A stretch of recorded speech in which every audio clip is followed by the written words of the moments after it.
Hello and welcome into another edition of New Track Record. Caleb Hatch, Justin Kinney with you in the old studio, so to speak. The studio we used to record in back in the day. Takes us back to the olden days. Simpler times. Yeah, simpler times. I would say pre-COVID, but it wasn't even pre-COVID. But yeah, we were here post-COVID as well. Yes. It was both. So, it's a better setup, at least for me, because I have multiple monitors in here. Yes. So if I sound smarter than usual, it's because I'm able to look more stuff up than usual.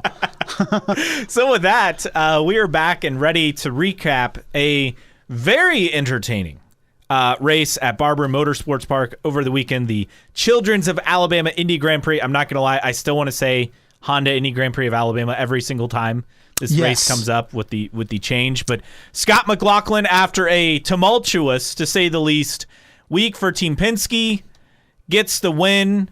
Will Power in second. Joseph Newgarden a bit further back. He finished in 16th. That just was not his weekend. He led a practice session, but that was about it. But a lot to take away from this event, and we'll get into it in our three things, but I think just the overarching thing at Barber was contact. Just a lot of contact between guys. A lot of rubbins racing, so to speak, especially in turn 5. A lot of guys with elbows out and really using the cars the way that we like to see on road and street courses. This is a stable car. It can handle, it's old, but it's stable. It can handle some bumping and grinding, and that's what we saw. And I had no problem with it. I'm glad that we saw a minimal amount of penalties outside of the obvious, right? And it's something I would love to welcome on most road courses. Tough to do it on the street because you get offline, you get into the concrete barrier. But at Barber, it was a lot of fun. I thought some guys maybe expressed their frustrations to certain people. I thought Joseph Newgarden in particular was very much punished by other drivers around him, and I don't blame him, to be honest. But we'll get into that whole saga later. But by and large, a very good race, I thought, at Barber last weekend. Elbows out, as you said. I think that was the key thing. And we get into our three things from the race at Barber over the weekend. And I'm just going to start. I'm going to piggyback off the contact thing. So I went back and rewatched this because I was out of town for the weekend when watching on my phone at the pool on a You're vacation. a dedicated man. I will say that. I said, well, why don't we just do pool time to my wife and be like, oh, there's a race on. I was like, yeah, but it's also the perfect time to take advantage of the pool. So that's what we did. And I watched on my phone. And I went through and I watched it. I may have missed a few here. I went back and rewatched.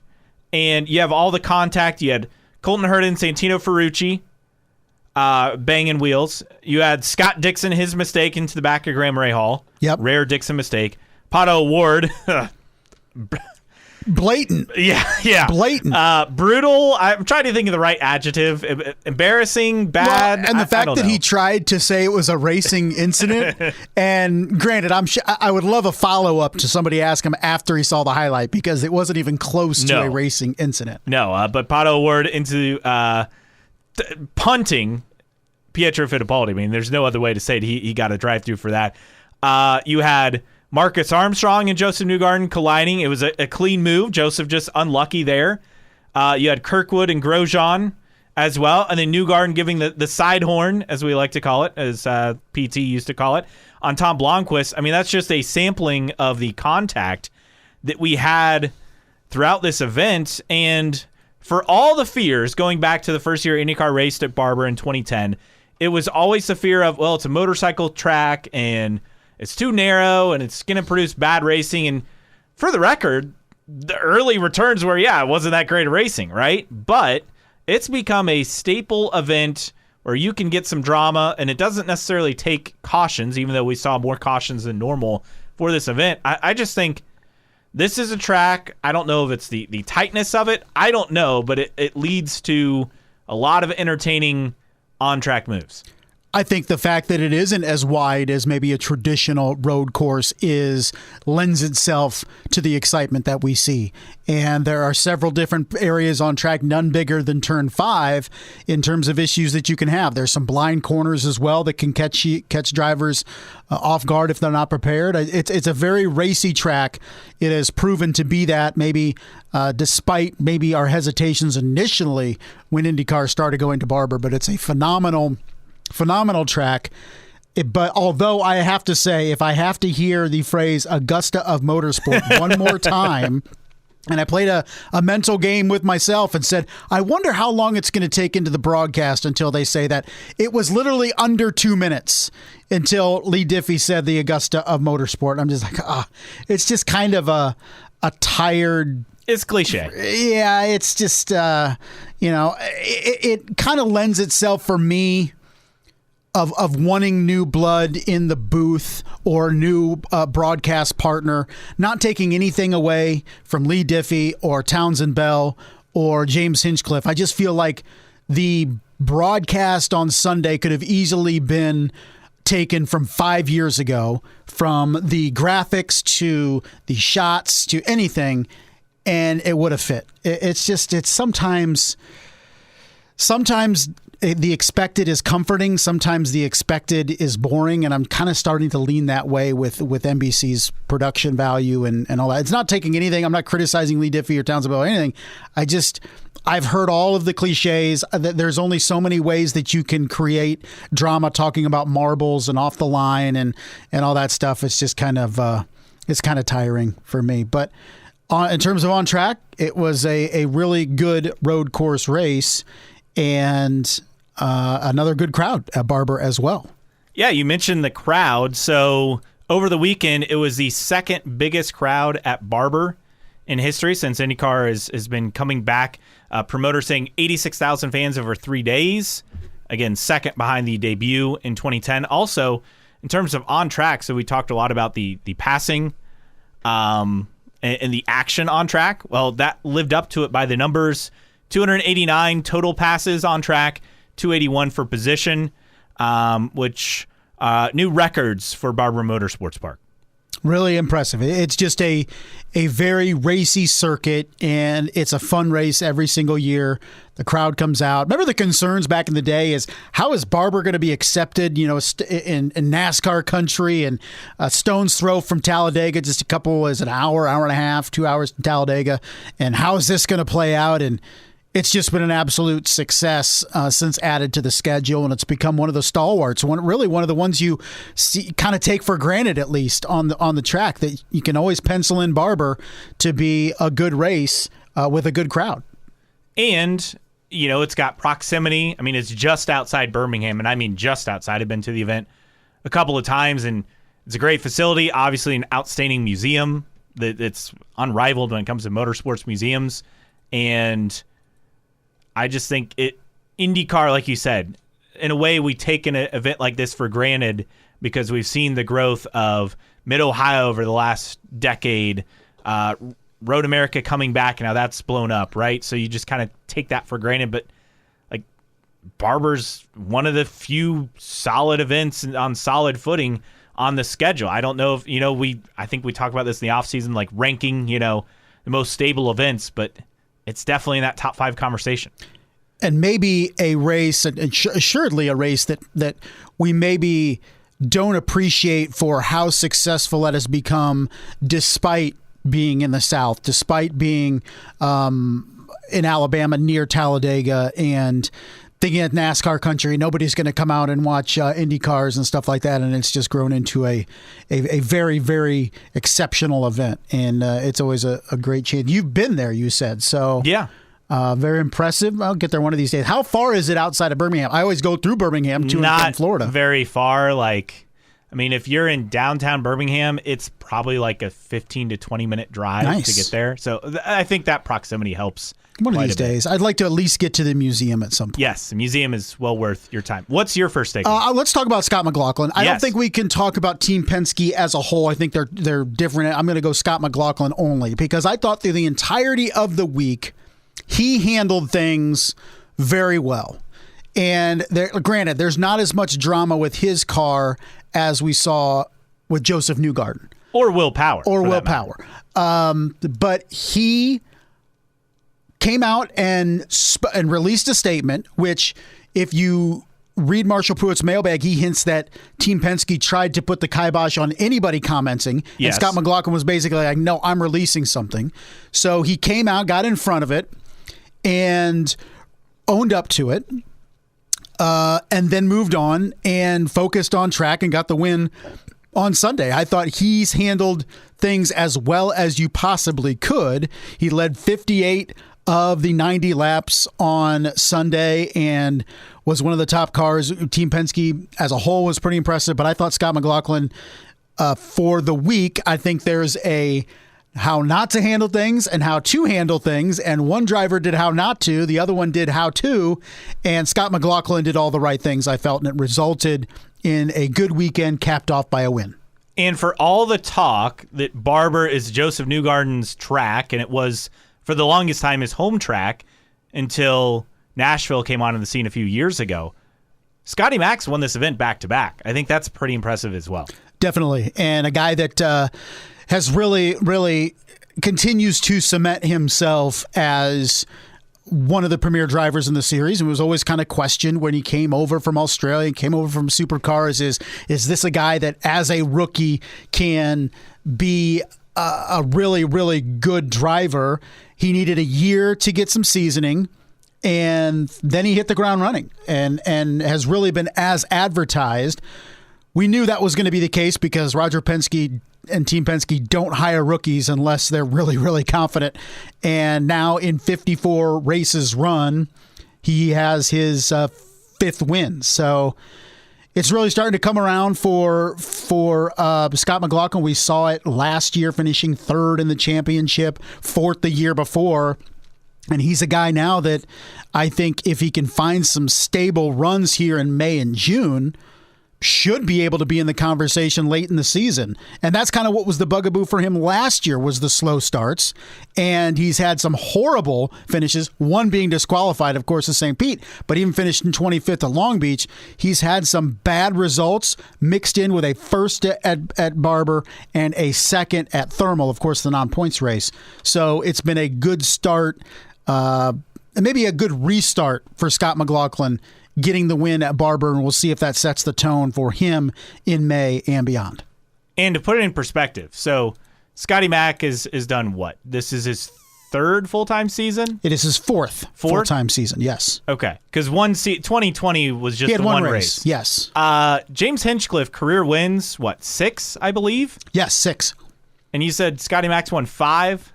Yes. I think that just puts in perspective, and again, McLaughlin didn't come up the IndyCar ladder. It just puts in perspective how good he really is. He's been very good, and again, I think the biggest thing is handled the adversity, the chaos, the scandal, whatever you want to call it, of last week as well as could be expected, and went out and got a dub at Barber in pretty dominant fashion. All right, my number 2. So we talked some good stuff. Let's talk some bad stuff. Oh, and very nice. The weekend for Arrow McLaren. Oof. You start with Teo Porcher. Okay, he finished 22nd. He gets a pass. He gets a pass, right? I understand. We talked about this last week that, hey, he's going to be on a road course, kind of more fitting of a European driver. Maybe this helps. But Barber, as all the drivers will tell you, some drivers love it, but a lot of them really don't like this racetrack. It's very physical. It's very tough. He gets a pass, right? Yes. Alexander Rossi, I'm not blaming him, but his team not getting a wheel on right. I mean, come on. This is Which they never kind of followed up. Like, what happened? Was that releasing the car too early, dropping it when it didn't have the... I mean, I would expect NBC to show a replay of the pit stop to let us know what happened. I never saw that. I may have missed it. I didn't see it either. I mean, we saw the replay of the tire coming off. But that's on his team. I'm not blaming Rossi himself. Right. Blame Pato for his move, though. Then you have Pato Award. Obviously, the punting of Pietro Fittipaldi, but that wasn't even the first thing. I mean, he just got too deep on the brakes a few laps earlier and spun out and was able to continue. I mean, you qualify in the Firestone Fast 6 like he did, and it's too early to talk about the championship, so we're not going to go there. No championship talk here. These are the kind of mistakes you can't make. And I get that everyone feels like they got a mulligan because Dixon had a mediocre race this week, and Newgarden and McLaughlin got DQ'd from St. Pete, so that really opens things up. Alex Palou isn't making mistakes like that, right? Nope. So that's what you have to keep in mind. Scott Dixon made a mistake that was not Scott Dixon-like. And it's kind of funny because a week ago, you had to eat crow, but then Dixon just flat out went for a gap that didn't exist to pass Graham Rahal. Bad move. But, for McLaren, the numbers don't lie. You have Pourchaire 22nd, Pato 23rd, Rossi 25th. You fire David Malukas due to a contract clause. If he were to miss 4 more races, they had an out. Look, business is business. I understand the decision. They have to figure out who's going to be in that car next year. And so you can evaluate your Pourchairs, your Callum Ilots, who's going to be on the ovals. That's the ultimate question down the stretch later this season. I understand the move. It doesn't make it suck any less for David Malukas and his fans, but I understand the move. But for this team, for all the hype, and yes, they did win a race because they have St. Pete, but for this team, these are the weekends you can't simply have as a top-flight IndyCar organization. And it's back-to-back weeks. I mean, this team has 1 win this year, which is more than they had last year, but no other top 5s through the season thus far, and that's including thermal. And that's how they are, though, as a team, right? It's very boom or bust. That's how Pato O'Ward is a driver. It's boom or bust. Yeah. You need some consistency here. And I don't know really what to make. I guess where do you point the blame for Arrow McLaren? Because it's a first-rate organization. Zach Brown does everything. I consider it, and I may have some pushback with somebody, it is a more world-renowned team than Team Penske. Yes. This is because of Formula One. Yes, and this is a top. When we're talking worldwide, this is a bigger race team than Team Penske, and they carry themselves in it. I mean, even Marshall Pruitt referenced it, I think, in the mailbag, talking about just, Zach Brown is hounded everywhere he goes, and it's just everything they do. Well, he was trying to meet with Zach Brown, and he couldn't do it. They had no time because Zach Brown was so popular at Long Beach. The advertisements have been through the roof for McLaren. It is the wins haven't come. And outside of James Hinch, this was out since McLaren came in the series. The only driver to get them a win is Pato O'Ward. Correct. And so when you look at this, do you blame the team? Are they not there yet? And or at least with the Alexander Rossi thing, you can say, yes, it's the team. Is it drivers? Because you could say outside of Pato O'Ward, do they really have an A-list driver? I don't know what it is, but something's got to give it some point. Can we also not discount the fact that Felix Rosenquist was a steady glue guy and he's not there anymore? Yeah, I mean, he was a guy that did not consistently have results, but he got poles though. He won some poles. When he was healthy.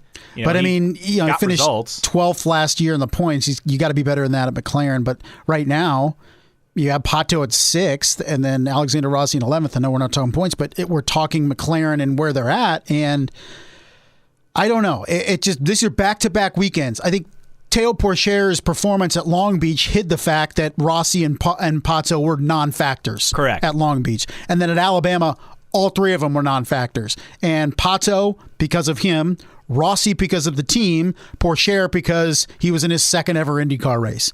And we talk about Andretti's issue, not being able to put it all together, as why they're a step below Penske and Ganassi.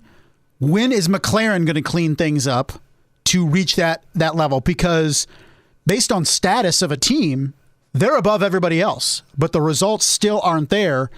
And we're in year 5 of McLaren being in this series, and they still haven't become the power team that we expect them to be in this series. And it's not because they don't have an A-list driver. I mean, Pato O'Ward's one of the best, in terms of pure talent, is one of the best drivers in the series. Now, in terms of consistency, he still has work to do in that area. But I guess here's my thing.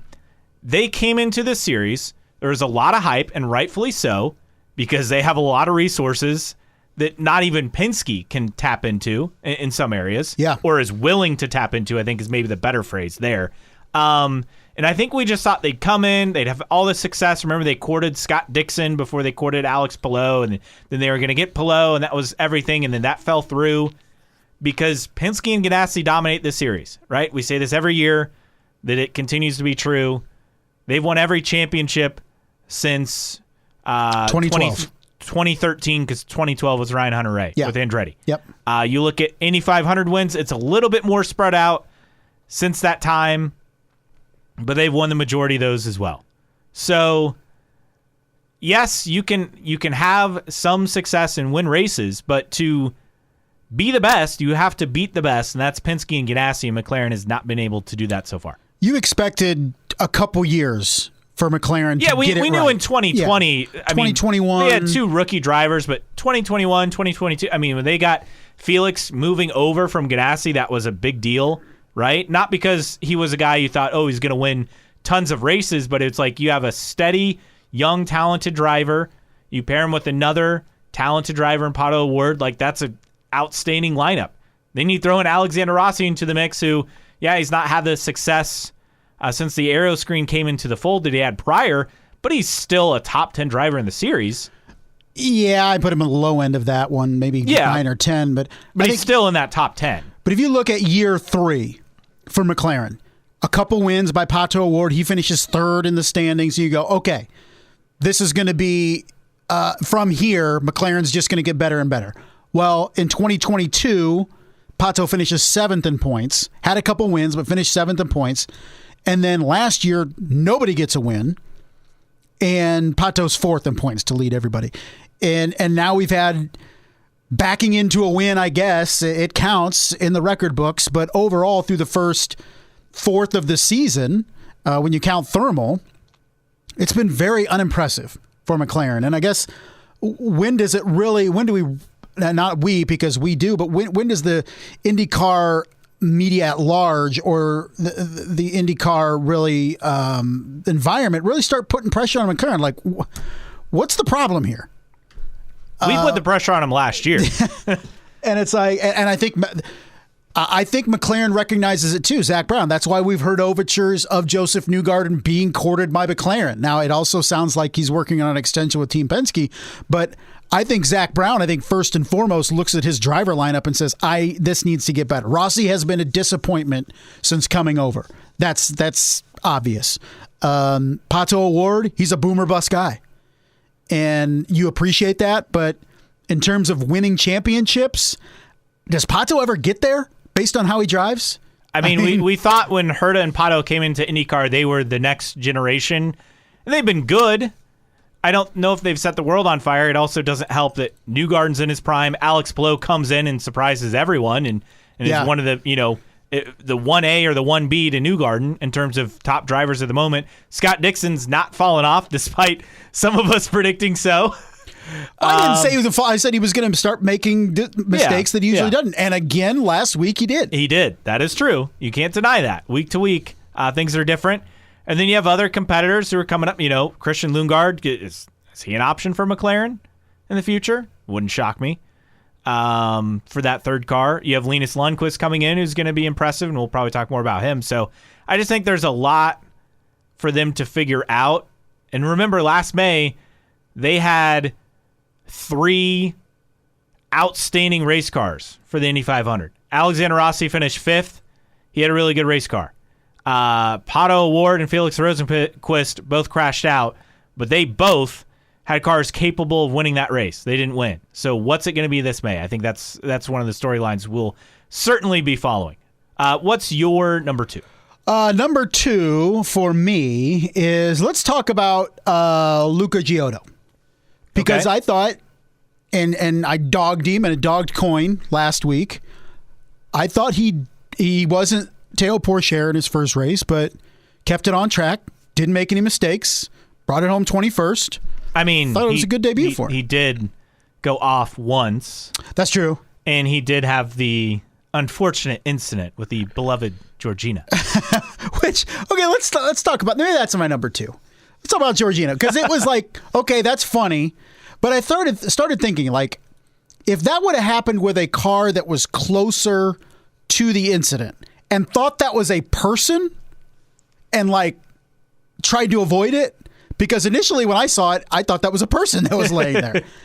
Like, it was funny, but also kind of dangerous. Like, yeah, I mean, it was just off the racing line. And as you mentioned, I mean, drivers know it's a mannequin that are familiar with the series, but someone like a Luca Giotti, he may not know that. Yeah, and in the moment, you don't know. You're going over a bridge and something that looks like a person is coming down. I just felt like it was a funny moment. I don't know if it was luck that it didn't land on the racing line or they purposely put it off, but I'm kind of like, we probably shouldn't be putting mannequins up on the... I know that's a Barber type thing, and he's an eccentric guy and stuff. I just like, maybe that's probably not the best idea, but it's been there for years. It's incredible that it just happened to fall during a race. During a race, right? I mean, talk about unfortunate or fortunate timing. Just feeling like if a driver was closer to that and thought that was a real person and like swerved, it could have been very disastrous. But it turned out to be an amusing anecdote.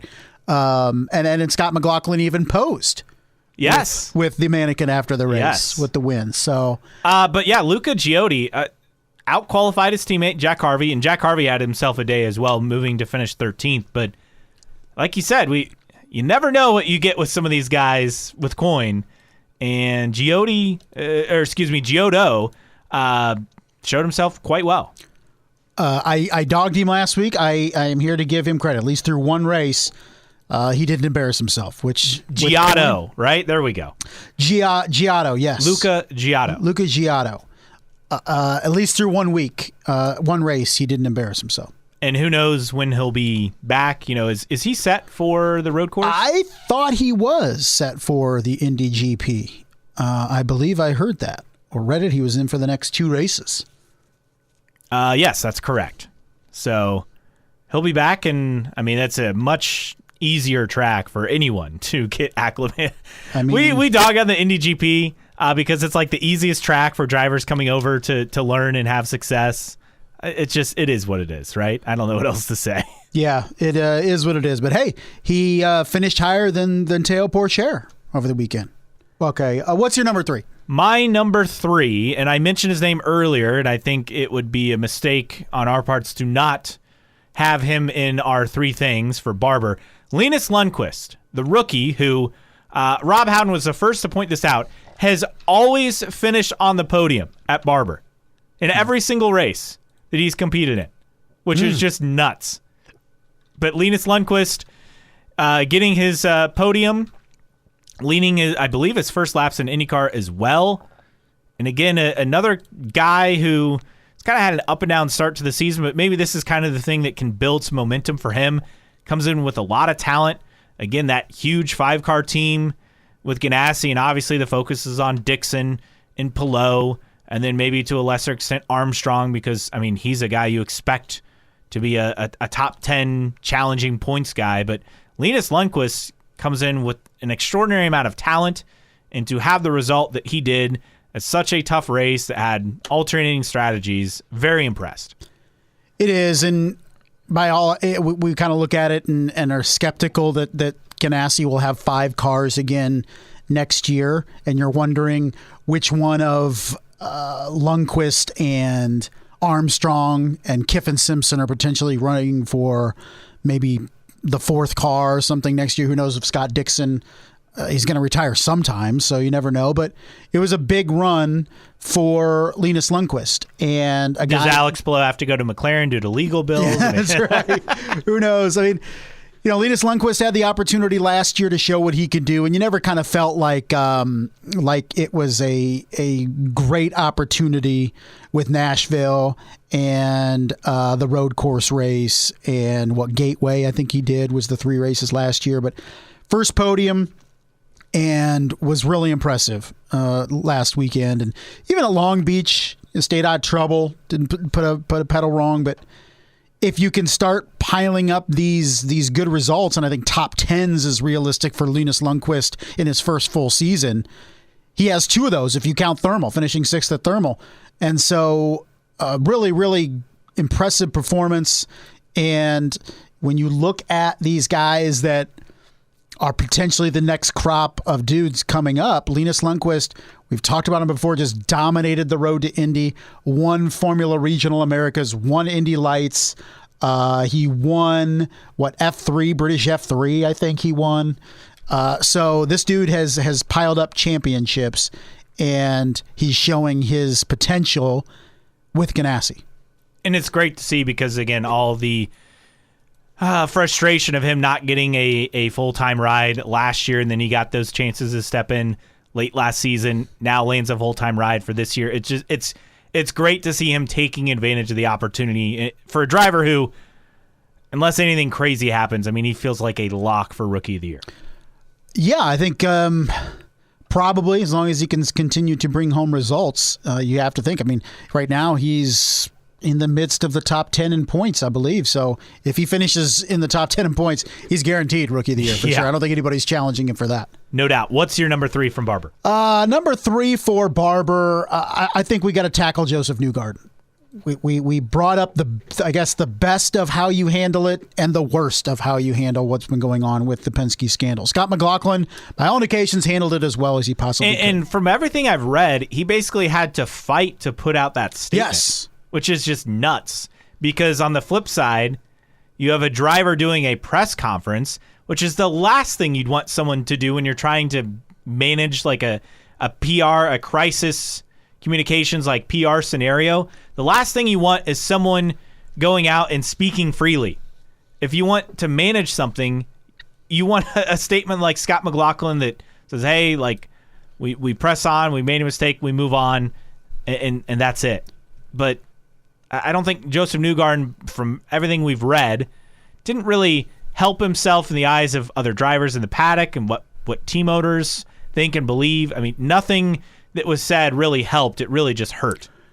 Yeah, I think you look at it, and it just sounds like some thoughts on, or some opinions of Joseph Newgarden in recent years have become more public after this latest issue.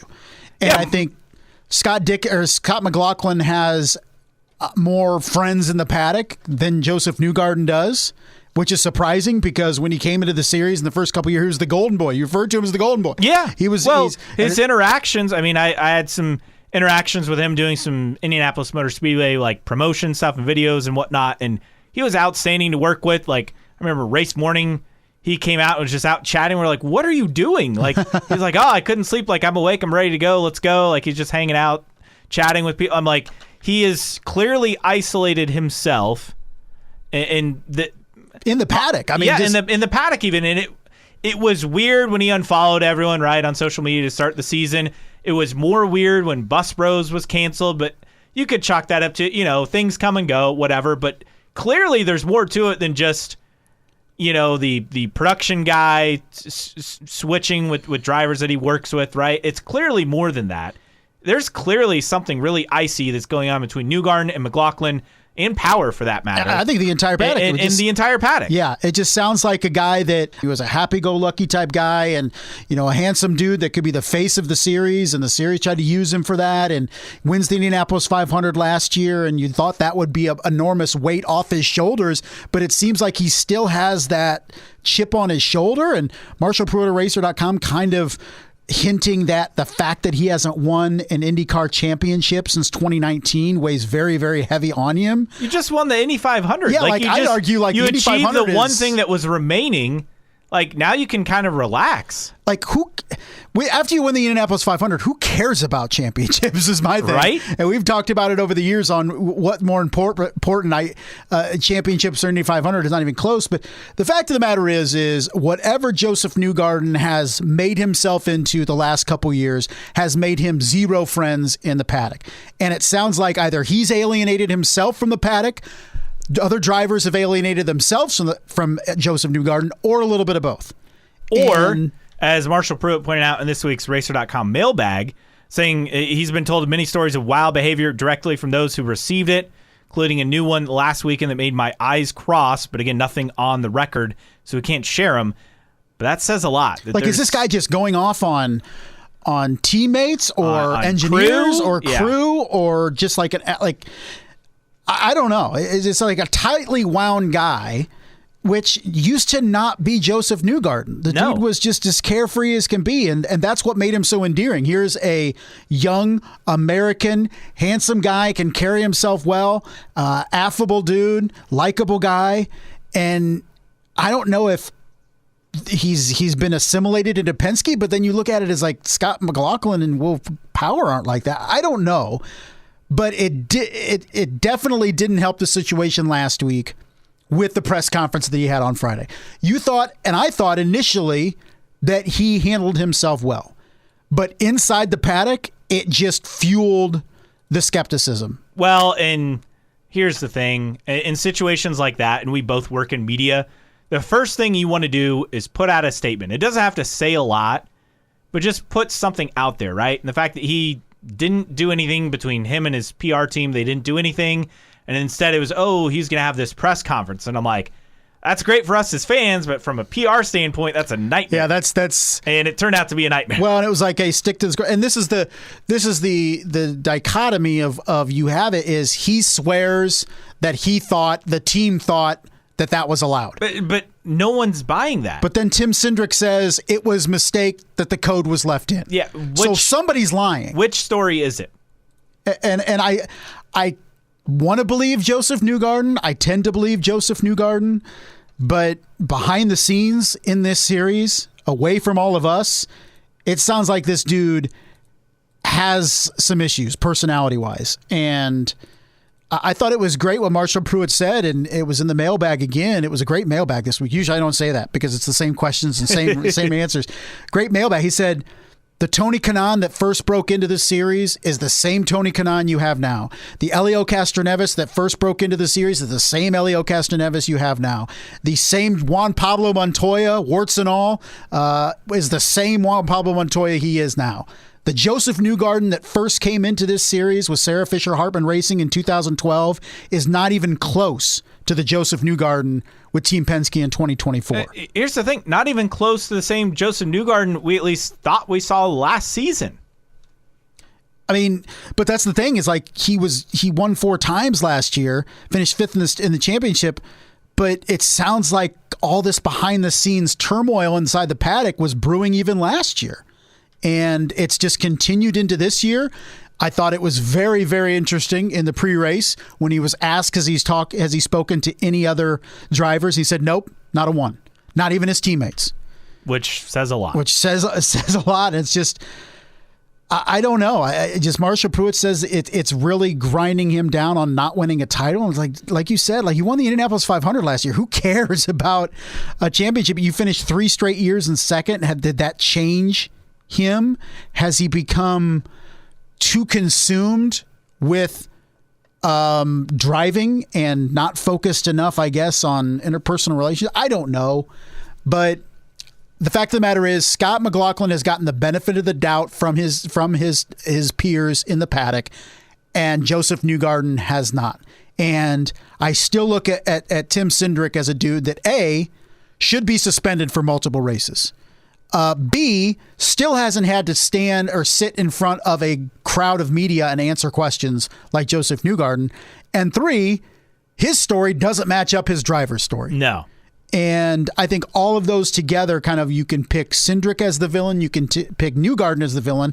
I tend to pick Cindric, but it sounds like in the paddock, plenty of people are looking at Joseph Newgarden as the villain. And I think that played out in the race on Sunday with how he was raced and finishing 15th or 16th overall, is a guy that did not handle the week very well. Scott McLaughlin did everything right and capped it off with a win. Joseph Newgarden and his team did everything wrong and had a weekend to forget. And speaking of things to forget, TV ratings for Barber. Great crowd, great event. It was an entertaining race to watch.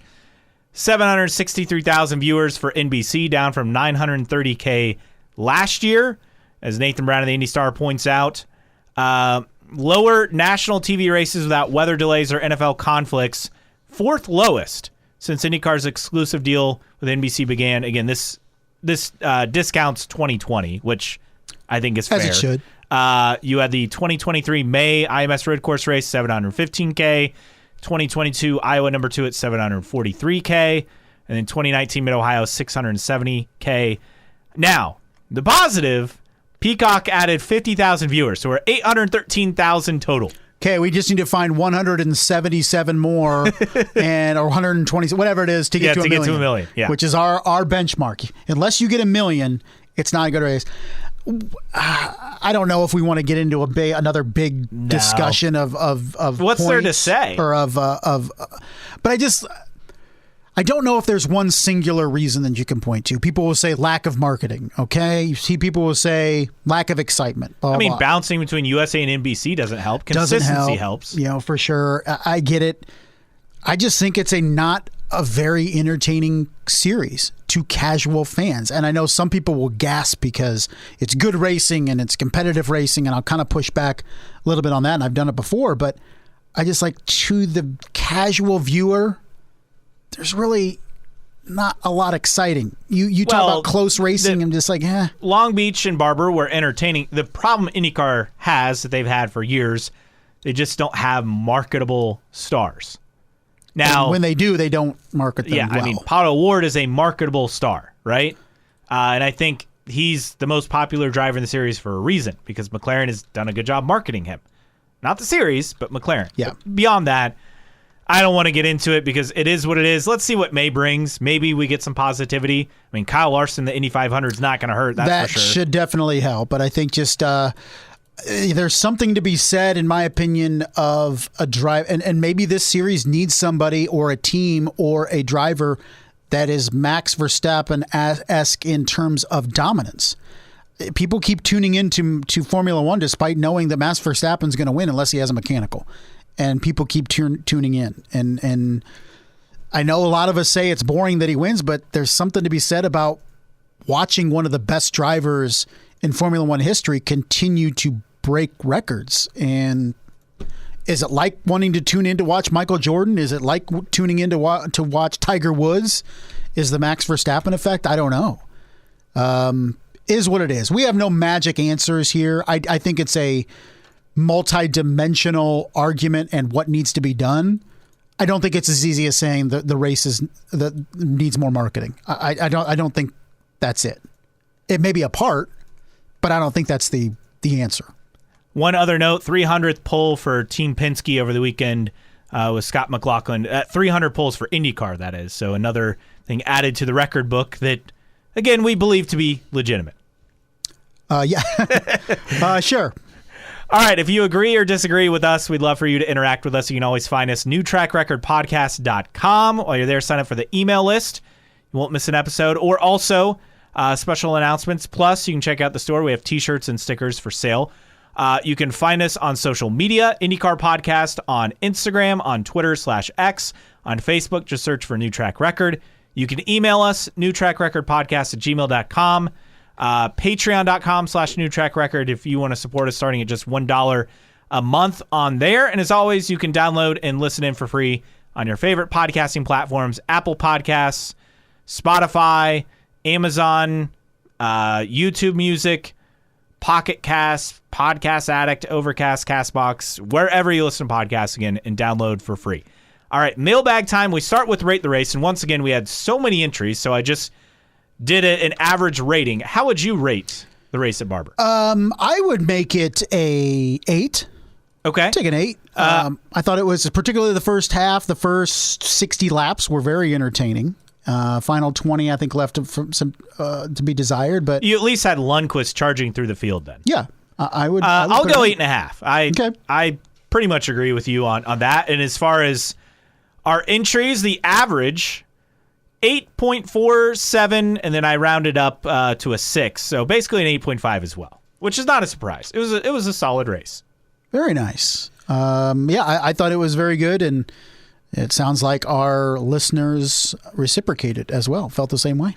You posted this. May is here, and we'll bring what IndyCar news. Also, we didn't talk about this yet. IndyCar and Indy 500 now have like little icons on the hashtags. I About did see time. That. They have the IndyCar logo for IndyCar, naturally, and then they have a bottle of milk for Indy 500. It took, 10 years?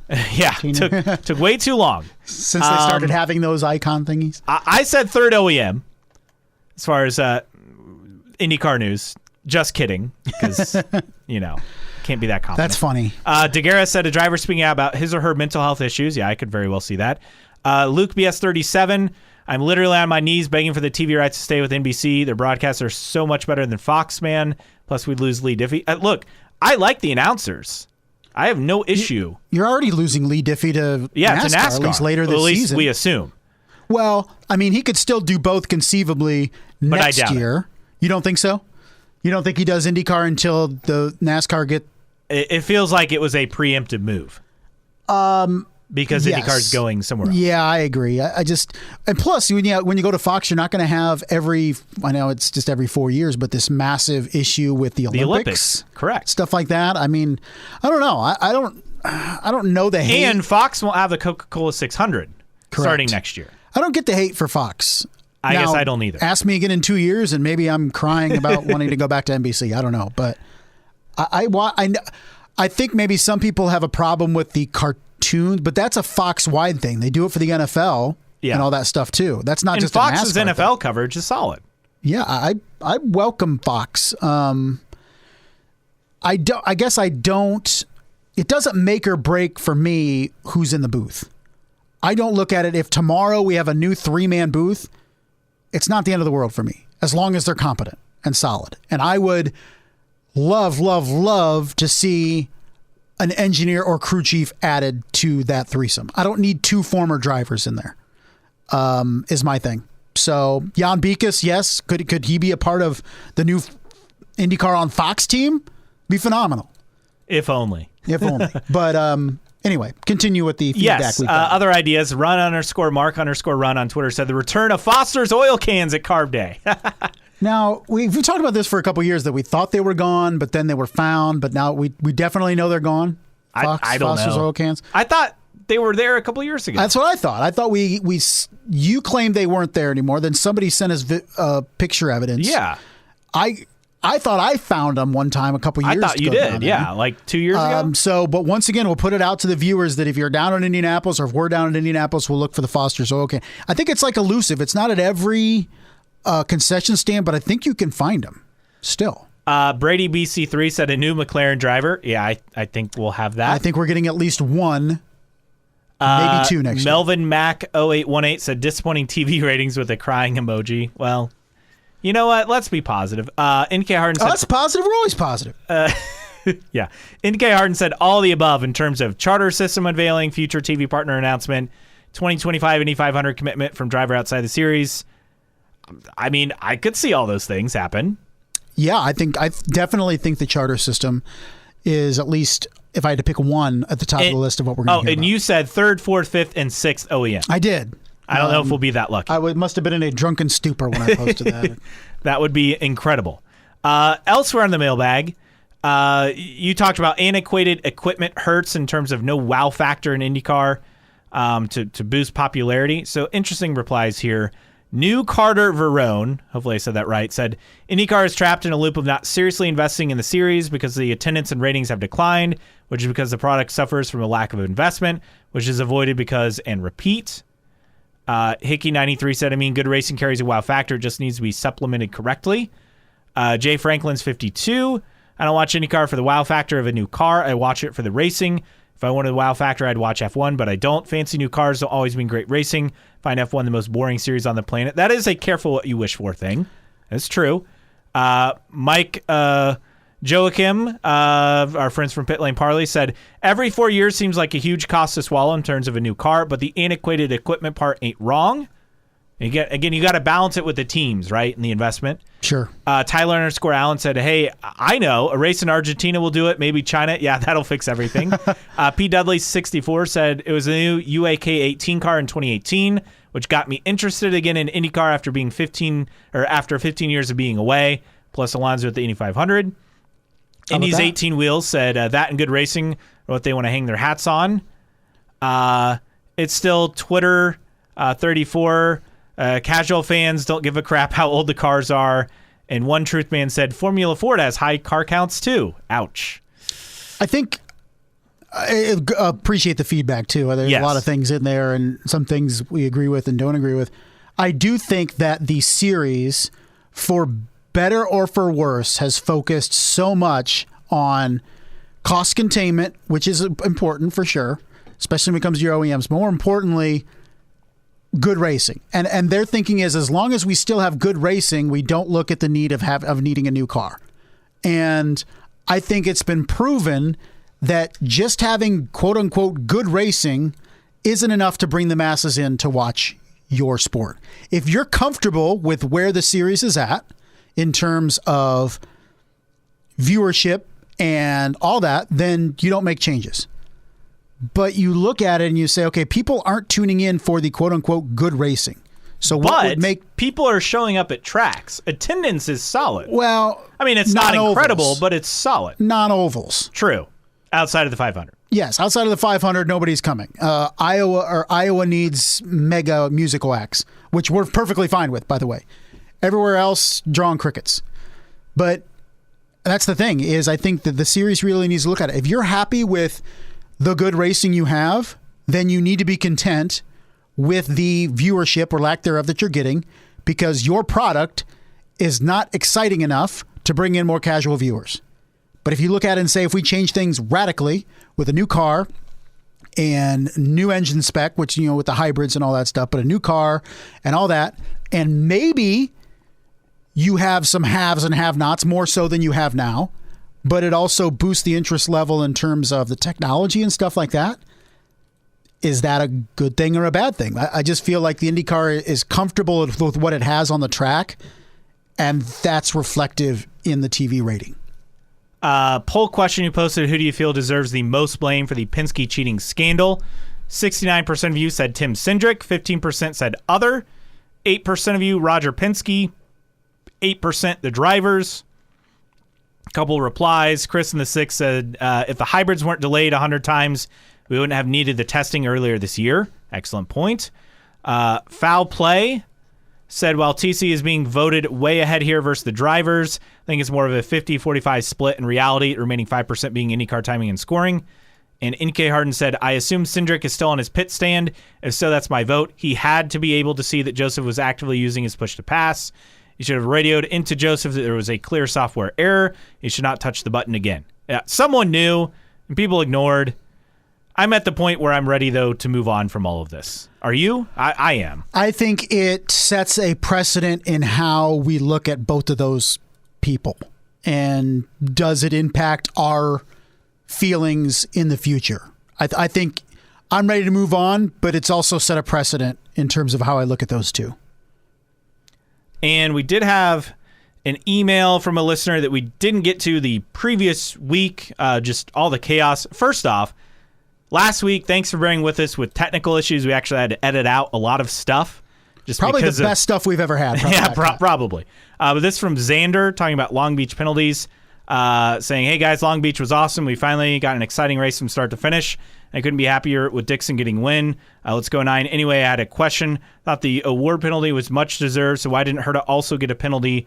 They did the same thing by rear-ending another driver and ruined their race. I think Herta's was worse because robbed Newgarden of having a chance for the win. Although I'm glad that it went Dixon's way, dude still has it. And that from Xander. I think my biggest thing is the Herta move cost Newgarden a couple positions, whereas the other move ruined someone's race. Yes, I would agree. That's where I stand on that. So as always, thanks for your submissions on the mailbag each and every week. And with that, time for news and notes. And there's plenty of other things to get to throughout the course of the last week. Let's talk Indy 500 stuff because we have a few interesting nuggets come in. First off, you have Able Motorsports down to the wire. RC Enerson is the guy if it happens. This doesn't sound promising. No, it does not.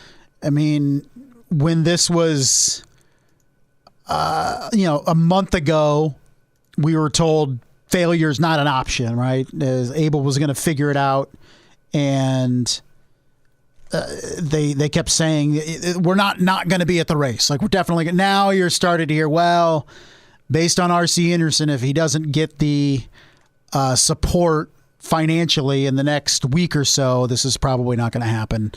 And That's kind of where it looks like right now. I mean, just kind of puts a lot of pressure on a driver where it's like an entire team is going, well, if he doesn't find money, we're not doing this. And that's kind of my thinking is if you're down to the driver finding money, maybe you should wait and come back next year. Meanwhile, Able Motorsports and the series formerly known as Indy Lights, the number 21 entry for Josh Mason, will not participate in rounds 3 and 4 of the championship. Again, they're looking for funding there. I mean, this is just a reality motorsport, right? Nolan Siegel will be with United Autosports for the 24 Hours of Le Mans. With that team, again, United Autosports, you know the name because Zach Brown owns the team. Yes. It's a sports car team, so congrats to him. That's a pretty cool gig. Trackhouse in NASCAR released the paint scheme for Daniel Suarez at Darlington, the throwback race for Cup, and the scheme paying tribute to IndyCar legend Adrian Fernandez with the Quaker State car from back in the day. It's always depressing when NASCAR has better throwback liveries for Indy cars.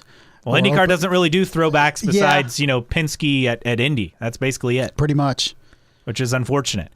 Elsewhere in news and notes, Prima, they're seeking charters already, and the one note is they've already sought to buy charters for $1 million each, where an anonymous team owner said $10 million. We both chuckled at that and said you'd be lucky to get 5. So that's where that stands.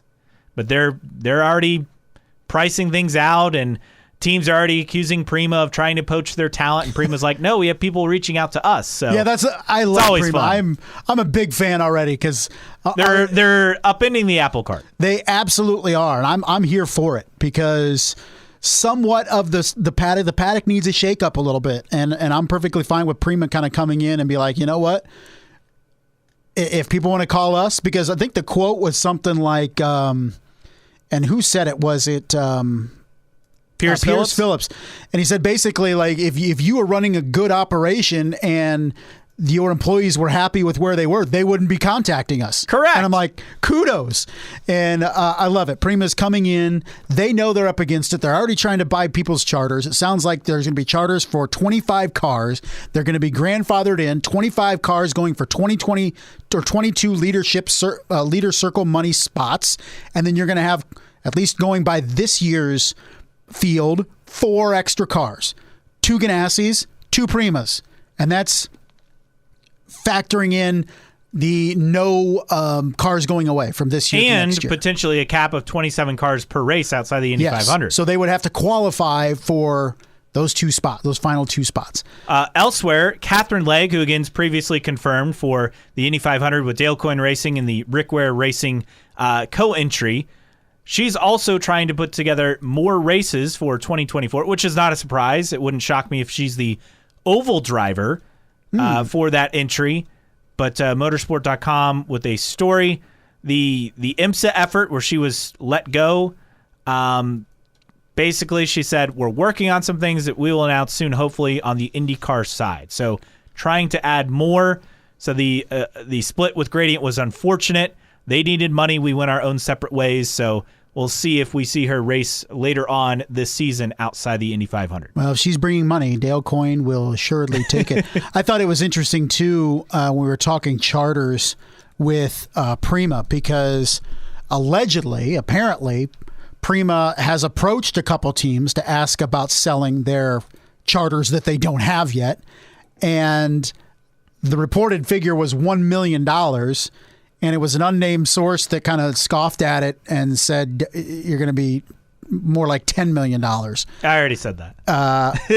But I thought interesting, too, because did you see these comments by Michael Jordan? Michael Jordan talking about NASCAR and charters and how important it's going to be for NASCAR to get their charter system finalized and improved, because the teams and NASCAR are fighting over renewing the charter system because it came into in 2016 and it goes through the end of this season, and they have to redo the charters or re-up the charters. And Michael Jordan talking about the importance of the charter system and making them profitable for the teams and also making it profitable for NASCAR. And so I thought that was interesting with Michael Jordan talking about his team, of course, 23. Is it XI? 23. 2311, that's what it is. 2311, Yes, because it's Denny Hamlin's number.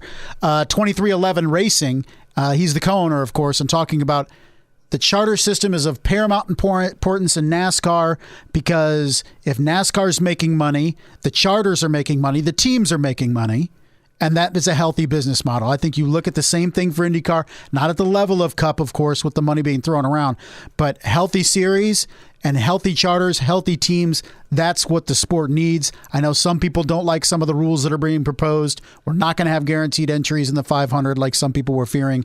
But even Michael Jordan, in terms of NASCAR, pointing at those charters as being of paramount importance to the future success of their sport. We talked to Abel Motorsport. Forgot to mention Jacob Abel got his first win. Was that his first, really? Yes. Yeah. So got the pole, got the win in Indy Lights. So congrats to him. Over the weekend.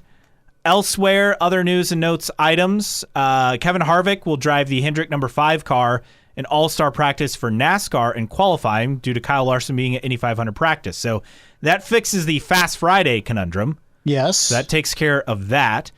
You have Beth Peretta joining Formula E as its new VP of Sporting. So IndyCar's loss, Formula E's gain. Well, it did say that it wasn't going to affect any of Peretta Autosport's efforts in IndyCar. We'll see. That's good. If that's the case or not. ABC supplying homes for our troops. They unveiled Santino Ferrucci's car for the Indy 500. Very cool as always. A lot of red, white, and blue. Yes. Very, very cool usual. indeed. Tamika Catchings named the Grand Marshal for this year's 500 Festival Parade. Of course, one of the greatest women's basketball players of all time. Are you surprised it's Tamika Catchings and not Caitlin Clark? No, because of Clark's schedule. Like Okay. the Fever play a road game the day before the Indy 500, like in Phoenix, I think. Oh, really? So that's why. You don't think she'll be any part of the 500 festivities because I of don't that? think so. I think she'll be part of the GP weekend. We'll see. Alexander Rossi, posting on Twitter, said no difference in cooling, unfortunately, with the new aero screen. Yeah, that was Not something ideal. Not ideal at I all. laughed because it's made it worse, apparently. And I'm like, all this testing and all this technology put into this new aero screen, and it's worse in terms of airflow. And I'm like, how does that even happen? I don't know. Just IndyCar being IndyCar. It's like, Not great. were you so focused on making it lighter that you made it worse for the drivers? I don't know. It's just kind of silly. Other notes, Marshall Pruitt posting this. This actually came down today as we record Thursday night here on May 2nd. Happy May. We didn't even say Happy May. Happy May. It is. We are in May. But 2 crashes. Mid-Ohio IndyCar private testing. Christian Rasmussen, Romain Grosjean, okay. Both cars repairable. Rasmussen's Chevy with more damage to fix. So Yikes. never good to have a testing crash. And then one other IndyCar note, and then we'll have an F1 note. Sad news, former IndyCar driver, kart chief steward Wally Dallenbach Sr.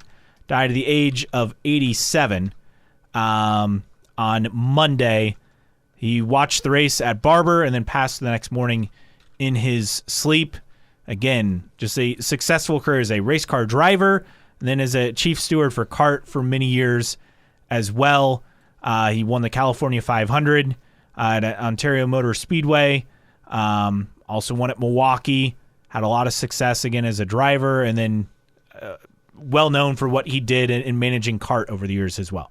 He did. Started 13 Indianapolis 500s. He finished with 3 top 5s, and they were 4th place finishes in 76 and 77. So and did a lot for safety, too. Yes, he did. He, along with Carl Horton, did a lot in terms of safety teams and things like that. Again, one of the key figures in really improving the safety of kart throughout the 80s. So we grew up with Wally Dallenbach Jr., but Wally Dallenbach Sr. a little bit before our time, but was very active in USAC, of course, and then raced in kart, and then again 13 500s as well, but very much an impactful guy after he got out of the racing seat. Absolutely. And then a note on F1, Andretti Global, again, continuing their push for F1 in 2026, and Mario Andretti, part of a bipartisan group of people in Congress questioning Liberty Media's move to exclude Andretti. Also, talking about antitrust issues, and Andretti with a statement saying they continue at pace. Again, they continue. 12 members of Congress wrote a letter demanding answers on why Andretti's not allowed in the F1 grid. They invoke the Sherman Antitrust Act and note pro-U.S. jobs prospects with GM and Cadillac. It's addressed to Liberty Media, again, that owns F1. So that was always kind of the play I thought they would eventually make here, and now they've done that. And with that said, there's going to be a meeting between Formula One management and Andretti in Miami this weekend to discuss their potential entry. We'll see. When does it become not advisable to do everything you possibly can, maybe step on some toes, step on some heads, climb over everything, to join and just be the most hated team in the paddock? I mean, I want to say like you want to be able to prove them wrong, but I just don't think it's worth it. That's what I'm saying. Like, unfortunately, how many? And I hate saying that. How many people are going to piss off to get where you want to be? It feels like at this point, there's nothing that's going to change their mind. Just wait till 2028, as brutal as that is. And I think it's dumb. I think we both agree they have a legitimate entry. They have plenty of funding. I mean, they have 50 employees in England, and they're working on wind. I mean, they have like a 60% scale model car, and they should have a full model chassis, later this year? Right. I mean, I don't know what more they can do. It's clear they're being excluded for monetary purposes because of the Concord agreement. Yeah, it's nothing against Andretti. I don't think anybody that tries to say that, that's not But it does feel personal with the statements that have been released. True, but you look at Haas, and they've been better this year, but when is Gene Haas just going to be tired of losing tons of money? You never know with Alpine and Renault what that's going to look like. Sauber is going to be Audi in a couple of years, right? What's going on? Williams, I think, seems to be back on the right track, but I feel like before 2028, there's going to be a team up for sale, and that seems to be the play. I think there's some part of Michael that wants to make this happen before Mario passes. Yes, and Mario's seemingly superhuman guy. You look at him and you think he's 25 years younger. But he's what, 84? But yeah, he's up in his 80s. So he is 84. I think that's maybe driving so much of this for Michael. So too. Is he wants to get back in Formula One and have his dad see it and be a part of it again. And I don't think it's going to happen. And Mario, again, is in great health for 84. He could live to 104. Who the hell knows? When is it diminishing returns? When is, okay, you're finally the 11th team, but you are ostracized by everybody else, and everybody just looks at you with scorn and races you as scorn and tries to undercut you at every turn. Is it really worth it? And that's kind of where I stand right now with Andretti F1. I agree. Tweets of the week time. We have several. First from IndyCar Weatherman.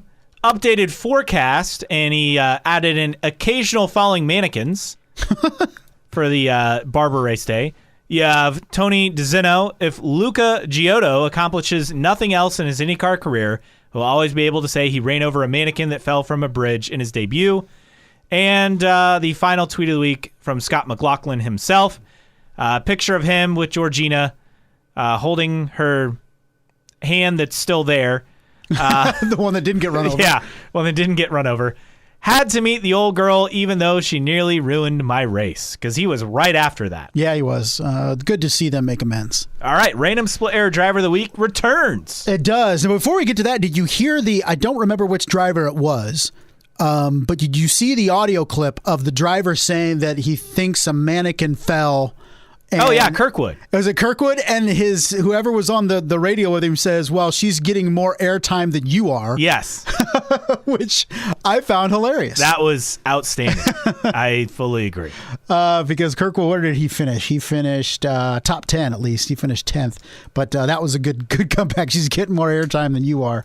Not to deflate the podcast, but we are going to go with the late Jeff Krosnoff for our Random Split Air Driver of the Week. Haven't you already used him? I haven't talked about Jeff because I looked at my master list, And I think he's somebody that a lot of people forget. I think a lot of people focus on post Dan Weldon.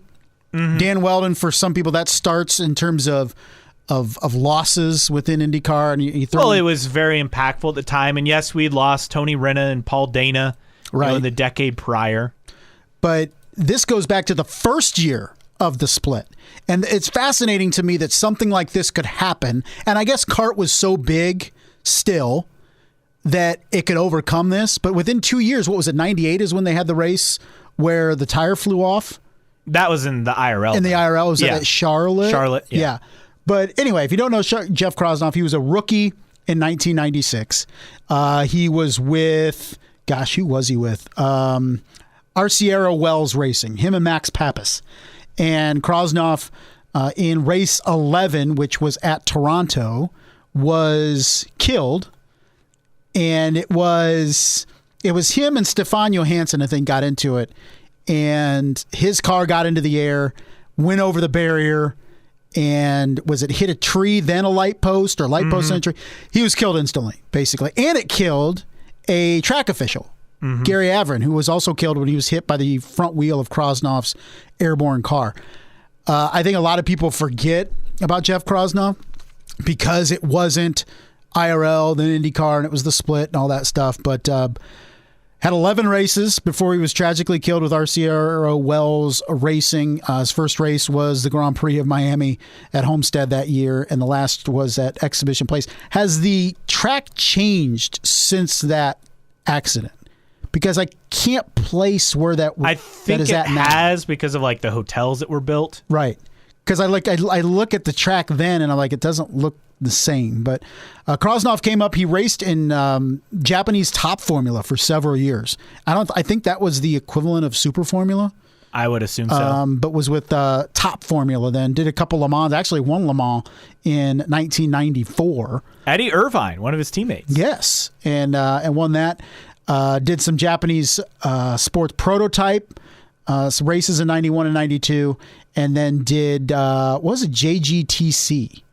Is that? I don't know. It's the All Japan Grand Touring Car Championship. So spent a lot of time in Japan before he made it over to the States with Arciero Wells Racing. His top finish was 15th at Detroit that year. 3 races later, was tragically killed again at Toronto. So I guess like maybe when you're talking about accidents in the 90s, 2000s and stuff like that, he kind of gets forgotten. But Jeff Krosnoff was 11 races before he was killed. And I think it was a week later, was it Emerson Fittipaldi was in that bad wreck at Michigan? I think so, yeah. So it was a rough couple weeks for the first year for the CART PPG Championship. But Jeff Krosnoff, he was 31 years old when he passed away from Tulsa, Oklahoma. This week's random split era driver of the week. And Marshall Pruett had a really good series on Racer.com a couple years ago, in 2021 for the 25-year anniversary, remembering Jeff Krosnoff. So you just do a Google search for that, and you can check out kind of more info on him. He was a very promising up-and-coming racer. Yes, he was. I think that's the thing that you kind of have to add some context. You look at his IndyCar results, and yeah, he was mid-pack, but CART was outstanding in 1996. I mean, you still had the best. I mean, I run down this list of drivers, and it's absurd. Raul Boesel, Alan Sir Jr., Paul Tracy, Alex Zanardi, Jimmy Vasser, Robbie Gordon, Scott Goodyear, Michael Andretti, Christian Fittipaldi, Gilles de Ferran, Emerson Fittipaldi. You go on and up. Bobby Rahal was still competing. Brian Herta, Scott Pruett, Max Pappas, as you mentioned, was a rookie. Adrian Fernandez, Andre Ribeiro.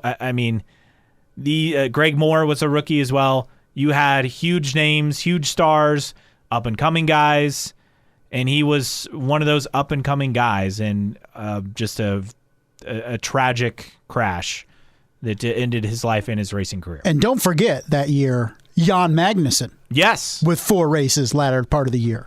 That is true. A lot of names. I mean, just stacked.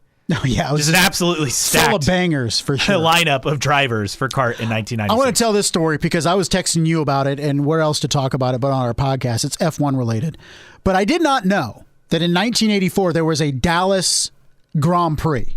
And you knew this, but I started going down the rabbit hole of Wikipedia, and it was like 100 degrees. It was a one and done race. It was like 100 degrees.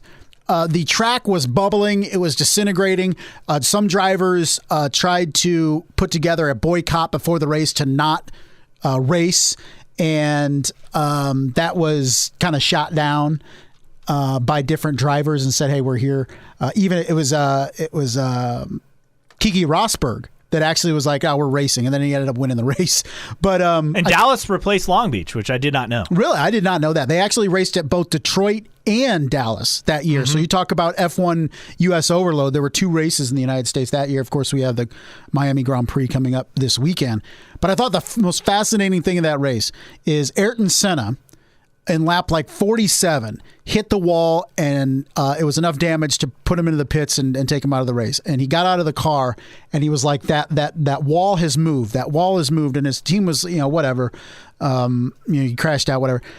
And then after the race, they realized that a incident several laps before that brought out a caution was in that same turn and had pushed the barriers onto the track and like 0.2 to 0.4 inches. So it had moved, as microscopic as that was. And I think it was a track official that told that story in 2004. Like, that's how precise that Ayrton Senna was and knew tracks so precisely that it moved less than half of an inch. And he knew that the wall had moved. It was pretty wild.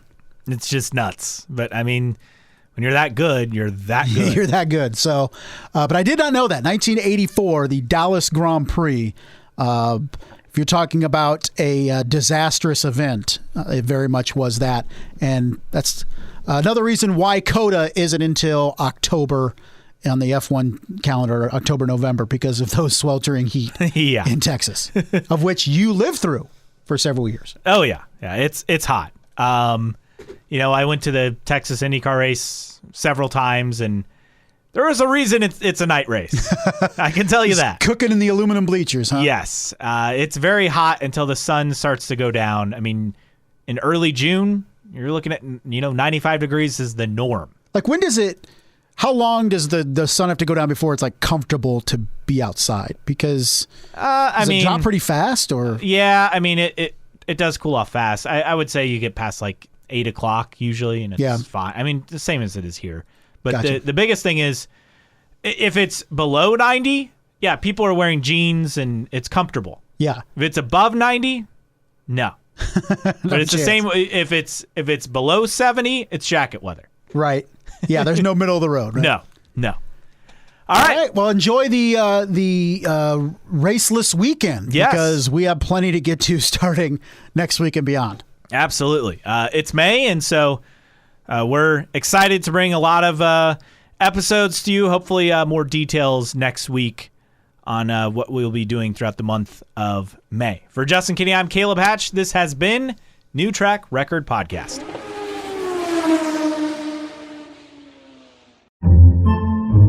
Podcasts by Federated Media.